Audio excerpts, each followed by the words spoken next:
Hello bachcho, let's see this question. This question says assertion endothecium layer of anther wall plays important role and dehiscence of anther. Anther के dehiscence के लिए androecium बहुत important काम करता है. Reason क्या है? The reason is the pressure of fibrous band and differential expansion of inner and outer tangential wall of endothelial cell cause dehiscence of anther. सो मतलब कहा गया है रीजन कि जो प्रेशर होता है फैब्रिस ब्रांड का और डिफरेंट ऑफ एक्सपांशन उसकी वजह से क्या होता है कि दोनों इनर और आउटर टैंजेंशियल वॉल में डेहिसेंस होता है एंथर का.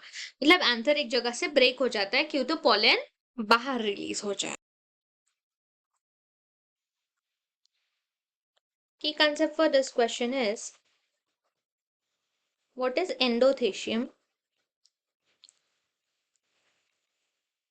Endothecium is a layer of anther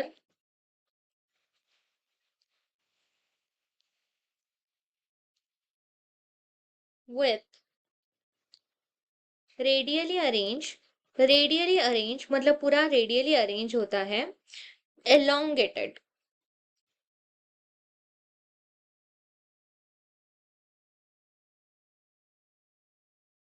fibrous जो फाइबर से बने हुए होते हैं fibrous wall. So radially arrange होते हैं और ये किससे बने हुए होते हैं? This fibres are made up of alpha cellulose and lignin. Cellulose and lignin.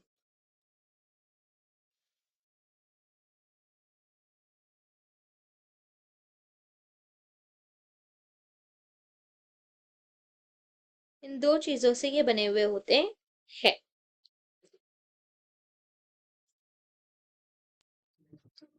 और इसके अंदर और एक वॉल होती है which is thin. सो जो थिन वॉल होती है जो हम लोग कह सकते हैं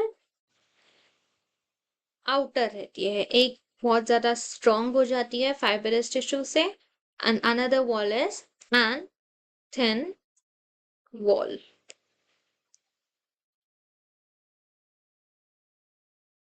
इनर टैंजेंशियल और आउटर टैंजेंशियल ऐसे दो वॉल इसके अंदर बनते हैं.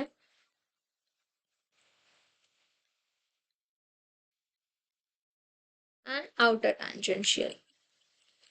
तो इनर टैंजेंशियल जो होती है वो बहुत ज्यादा थिक होती है, एलोंगेटेड होती है, जैसे मैंने बोली रेडियली अरेंज फाइबरस होती है वॉल. ये फाइबरस वॉल है और ये जो वॉल है वो थिन वॉल है, इतनी फाइबरस और ऐसी नहीं है. This is a thin wall. So endothecium जो होता है उसका नेचर अब्जॉर्बिंग नेचर है. It absorb.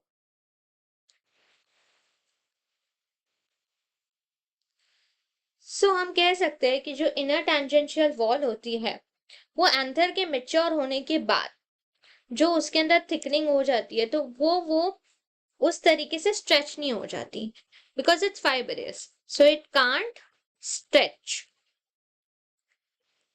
ये वाली वॉल स्ट्रेच नहीं हो पाती और ये जो वॉल होती है दूसरी वो उसकी वजह से एक्सपांड हो जाती है. आउटर वॉल क्या हो जाती है? बहुत ज्यादा एक्सपांड हो जाती है. एक्सपांड.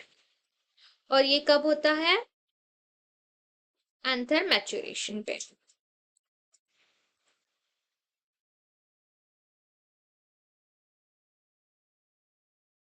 एंथर मैच्योर होने के बाद. सो ये दोनों एक्सपांड हो जाती है एक. अब दोनों के अनइवन एक्सपांशन की वजह से और इनर टैंजेंशियल वॉल जो होती है उसके एब्जॉर्बिंग नेचर की वजह से, इसके पूरे एंडोथेशियम के एब्जॉर्बिंग नेचर की वजह से क्या होता है कि इनमें इम्बैलेंस तैयार हो जाता है और इसीलिए क्या हो जाता है, ये हेल्प करता है कि ये एक्सपांड हो जाता है और ये स्ट्रेच नहीं कर पाता. That's why because both of them क्या हो जाता है, डेहिसेंस ऑफ एंथर हो जाता है, बिकॉज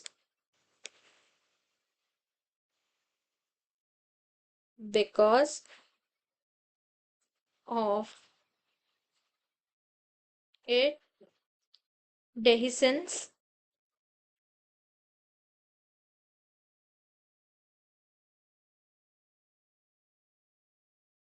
of anther happens। तो इनकी वजह से dehiscence of anther होता है।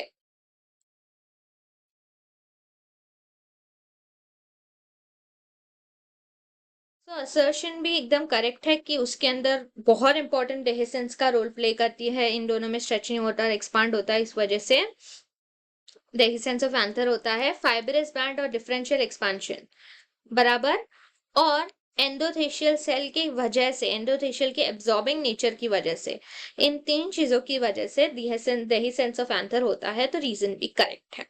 So both assertion and reason are true, और उसका रीजन भी सही है, करेक्ट एक्सप्लेनेशन दिया गया है। So the final answer is option A, both assertion and reason are true, and the reason is correct explanation of the assertion. Hope you understand it well. Best of luck.